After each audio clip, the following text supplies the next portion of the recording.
Mirë se erdhe Hilka në këtë bisedë. Fillimisht po mendoj t'ja nisi me prezantimin e një profili të shkurtër dhe pastaj eci me profilin më zgjeruar gjatë bisedës. Përshëndetje Luli, faleminderit për ftesën. Unë jam eksperte për transformimin digital, shërbej si konsulente në disa dhoma tregtie për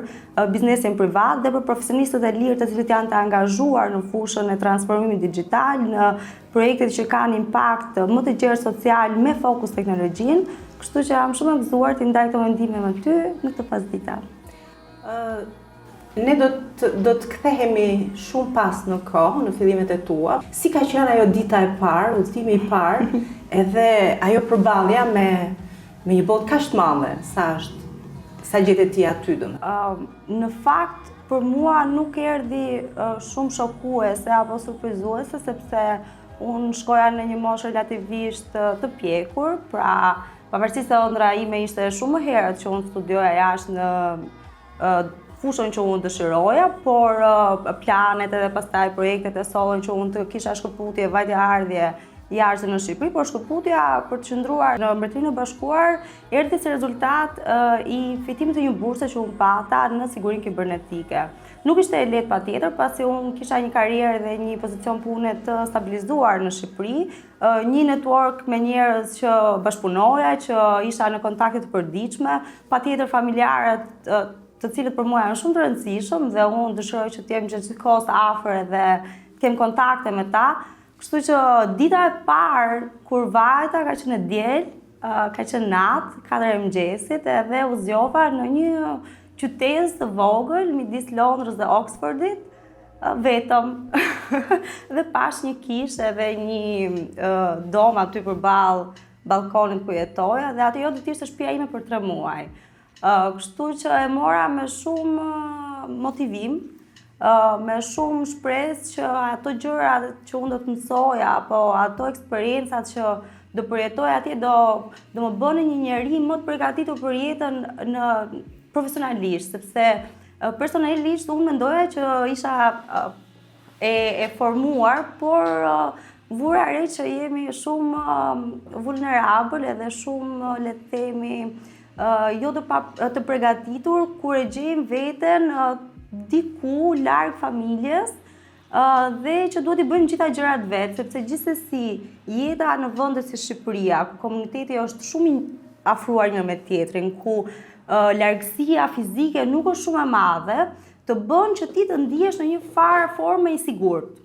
Kurse mua më duhet të udhëtoja çdo ditë 1 orë gjysmë ose edhe më shumë për të ardhur dhe për të kthyer nga shkolla në shtëpi dhe pastaj duhet të gatuaja, pastaj duhet të studioja, duhet të bësha gati. Pra, to janë gjëra të zakonshme të përditshmërisë, por kur i merr në një totale të rezultateve që kërkon të arrish, pastaj bëhet e vështirë edhe e kupton që nuk e asnjë rrugë si tjetër veç se duhet ta bësh, edhe duhet ta bësh me rezultate të shkëlqyera, përndryshe s'ka vlerë asgjë. Si ka qenë kjo përballja e parë me një ambient të ri, sepse ndryshe nga Tirana, atje gjithçka funksionon ndryshe, kam përshtypjen. Në fakt, kjo ishte pjesa më e bukur, edhe unë mendoj që eksperienca profesionale dhe akademike në Mbretërinë e Bashkuar për mua ishte eksperienca më shpërblyese që unë kisha pasur deri më tani dhe këtë e them plotësisht e bindur kur e shikoj sot pak në retrospektiv, pavarësisht se s'ka kaluar shumë kohë.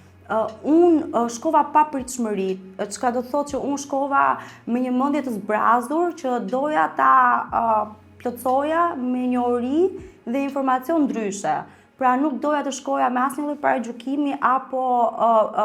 prikondicioni i cili do më kufizonte mua për të marrë sinjalet nga këto njerëz apo nga ky mjedis që ishte i paprekur më parë, sepse edhe fusha që unë aplikoja, pra siguria kibernetike nuk ishte fusha ime primare. Unë studimet e mia e kam në menaxhim biznesi, në menaxhim projektesh dhe teknologjia për mua erdhi shumë natyrshëm si pjesë e përvojës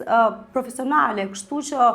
unë i dhash vetes një detyrë që unë do ta konsideroja këtë si një projekt startup dhe unë do të mësoja çdo gjë nga fillimi. Pra, duke marrë parasysh këmbguljen time, gjeta aty pastaj një kast profesorësh dhe të ftuarish që ne shpërndanim dije dhe eksperjenca të jashtëzakonshëm. Unë mendova që ata do na mësonin ne se si të bënim një kërkim shkencor, por në fakt e gjithë eksperjenca ishte individuale dhe ti e kupton që duke bashkëpunuar fort në përditshmëri dhe duke rrahur mendimet, secili nga ne mund t'japi një produkt. Nuk është fare e domosdoshme që ne të ndjekim hapat e dikujt për të dhënë një mendim apo për të dhënë një shërbim në shoqëri. Të gjithë ne duke marrë parasysh backgroundin ton, duke marrë parasysh eksperjenca, duke marrë parasysh ndjesitë, po edhe kontributin që japim në formë akademike, ti je bindur që mund ta nxjerrim një lloj shërbimi apo një lloj produkti të prekshëm që mund të jetë i domosdoshëm ose i nevojshëm për një grup të caktuar në shoqëri. Kështu që unë këtë mësova atje, që sa e rëndësishme është bashkëpunimi dhe të ndihesh i barabartë në vendin e punës. Çfarë reagimi gjenje ti, qoftë në ambientin e punës, ku ishe, dhe angazhimit profesional, por edhe në përditshmërinë tënde, kur në bisedë me dikë ti përgjigjeshe, unë jam shqiptare. Unë gjithmonë thoja, I'm here, I'm from Albania, nuk ndryshon të kjo, nuk e fshehun asnjëherë që jam nga Shqipëria, që vi nga Shqipëria, që kam origjinë shqiptare, po në këtë rast ishte më shumë përgjegjësi, sepse ne ishim të përzgjedhur nga Ballkani Perëndimor, 2 përfaqësues nga secili shtet, kështu që ishte më e lartë përgjegjësia për të shprehur që isha shqiptare dhe në ambientet profesionale patjetër që ka një lloj diplomacie të prezente e cila nuk të lejon ty të ndjesh asnjë lloj diskriminimi në këto mjedise. Por në momentin që del jashtë institucioneve dhe jashtë zyrave ku zhvillohet mësimi apo takimet, pastaj ti do përballesh me stereotipizimet, sepse edhe shqiptarët kanë stereotipizime për kombe të tjera, ashtu siç kanë anglezët apo në Londër ti nuk mund të thuash që është një metropol i populluar nga një shumicë angleze, pra aty është një popullsi kaq e ndryshme me kaq shumë origjina nga të gjitha vendet e botës, nga lindja, nga perëndimi, nga Azia e largë, pra ti nuk e ndjen veten të ndryshëm, je pjesë integrale e një motori të madh zhvillimi, edhe lëvizje njerëzish të pafundme. Pra në një semafor kryqëzim çfarë do, në cilën do rrugë të Londrës apo në Oxford apo në qytetet e tjera që unë kam qenë, ishte njësoj, pra ti do mbaroje punën që kishte dalë të bëje. Kur e ke bërë udhëtimin e parë jashtë Shqipërisë, dhe si ka qenë ajo përvojë, dhe kam përshtypjen aty do të gjej pak ato dobësitë e sfidat e fillimit. Unë e kam ndjer diferencën se çfarë do të thotë ti jesh një shtet i integruar në një union të bashkuar dhe çfarë do të thotë ti jesh një vend që aspiron për të bërë pjesë e Bashkimit Evropian, për shembull. Duke nisur që nga fakti që lëndët që unë studioja në Universitetin e Tiranës pas në kohën në 2010 nuk njiheshin si lëndë të përfunduara dhe të kredituara nga një kasë pedagogjike. Pra, mua më duhet ta përsërisja shkollën për të vërtetuar që unë isha e aftë për të studiuar në vitin e 2 të universitetit. Apo momente të tjera kur më duhet qëndroja dhe të llogarisja ditët shumë mirë se mos më kalonte dhe akoma është problemi në 10 ditët të qëndrimit. Pra, problemet që kanë të bëjnë me çështjet ligjore dhe administrative janë ato që të bëjnë të ndihesh ndryshe. Dhe ta kuptosh që ka një rrugë që duhet të bëjmë,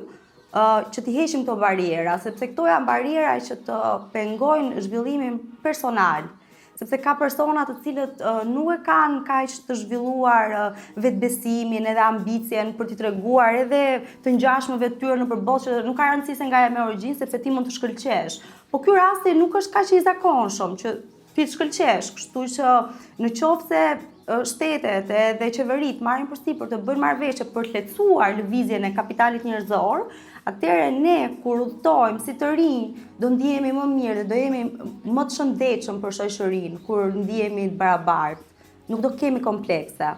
Përmes projektit tonë ne do të sugjerojmë përmes linqeve të rinjt të cilët duan të udhtojnë ose të kenë një përvojë të ngjashme me tuajën, por unë kam nevojë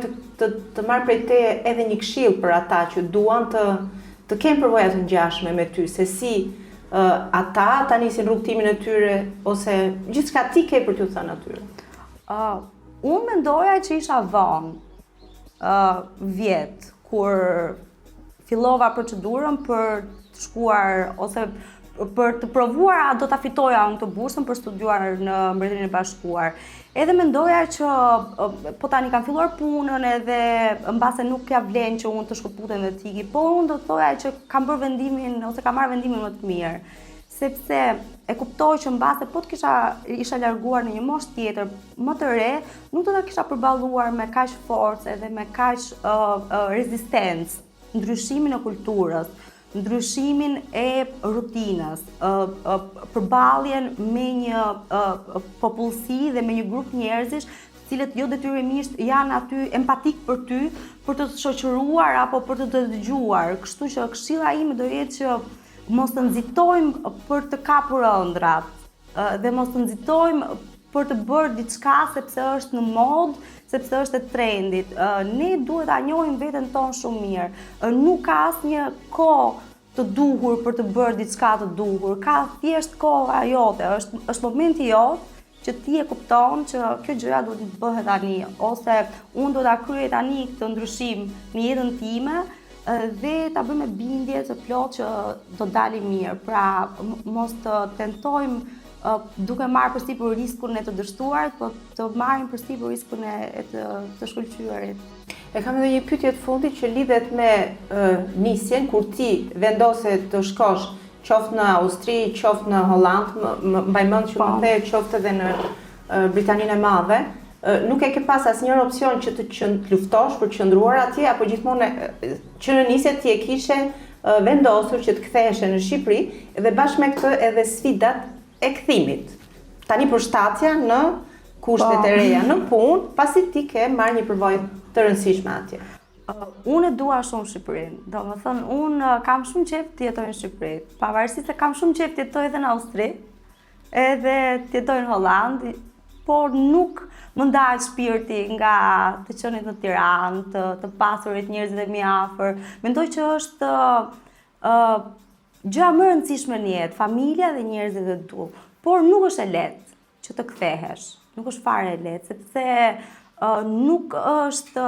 gjithmonë gati shoqëria të mirëpresi njerëzit që bëjnë kaq shumë lëvizje. Pra, ne zakonisht i kemi më afër vetes personat ose individët në një korporat apo në një organizatë të cilët janë më besnik, pra që rrinë me vite të tëra dhe kontribojnë aty. Karakteret si puna ime që kanë qejf të eksperimentojnë, të zbulojnë botën, të komunikojnë, është më e vështirë për ta gjetur vendin në shoqëri, po unë mendoj që nuk duhet ta lësh asnjëherë veten të biesh pre e këtij shokut kulturor dhe ndryshimit të ambienteve, duhet që gjithmonë ta kemi të qartë vete dhe ta bëjmë dijet e të tjera që na rrethojnë që kjo është ajo që unë dua të bëj, kjo është mënyra se si unë dua ta bëj dhe duhet të këmbgulim, nuk është fare e thjeshtë. Unë nuk e kam pasur asnjëherë thjesht as tiki nga Shqipëria, as kthehem në Shqipëri, por mendoj që ne duhet kontribojmë gjithë por vendin nga i cili kemi ardhur është një detyrë që shkon përtej individuales, të paktën te brezi im që ta kthej kokën pak për ta zhvilluar Shqipërinë në një nivel tjetër. Helka, edhe një pyetje të fundit fare. Lidhur me miqtë e tu, sa përqind prej tyre kthehen ose duan të kthehen dhe sa të tjerë nuk e kanë opsion fare kthimi? Të gjithë shokët dhe shoqet e mia që janë ose kanë studiuar jashtë shtetit, të gjithë ata duan të vinë në Shqipëri. Dhe kjo është e sigurt në bisedat që unë bëj, në komunikimet që unë kam, sepse ne duhet ta kuptojmë që kjo nuk është diaspora shqiptare. Ta janë shokët e mi, kushërinjtë e mi, fëmijët e tu që kanë shkuar për të studiuar për një mundësi më të mirë, për një shkollim më cilësor. Por ta kanë gjithmonë dëshirën për të qenë pjesë e shoqërisë nga ata kanë ardhur. Pavarësisht dëshirës për të shkëlqyer, siç thash edhe një herë, në ambiente të tjera, konkurenca është kaq e lartë dhe diversiteti është kaq i lartë sa patjetër që është më e shëndetshme dhe më mirë që këta të rinj ta gjejnë veten në vendin e tyre dhe të vinë mbrapsht, se sa të përpiqen mbase në një luftë që është pak e padrejtë, diku tjetër ku janë dhe larg, siç e thash, familjes dhe shokëve të tyre. Un kam startupe-n aktualisht flasim që i kam hapur edhe po i zhvillojmë bashkë me shoqët e mia. Ato janë të dyja vajza që jetojnë në shtetet, që kanë jetuar në Hollandë, që kanë jetuar në Gjermani. Dhe të dyja ato kanë vendosur ta investojnë njërin e tyre në Shqipëri. Pra, dëshira e të rinjve për të kthyer në Shqipëri është, por mekanizmat për të kthyer dhe për të mbajtur ata aktiv në shoqëri ka nevojë të përmirësohen. Të falenderoj shumë, Helga. Faleminderit.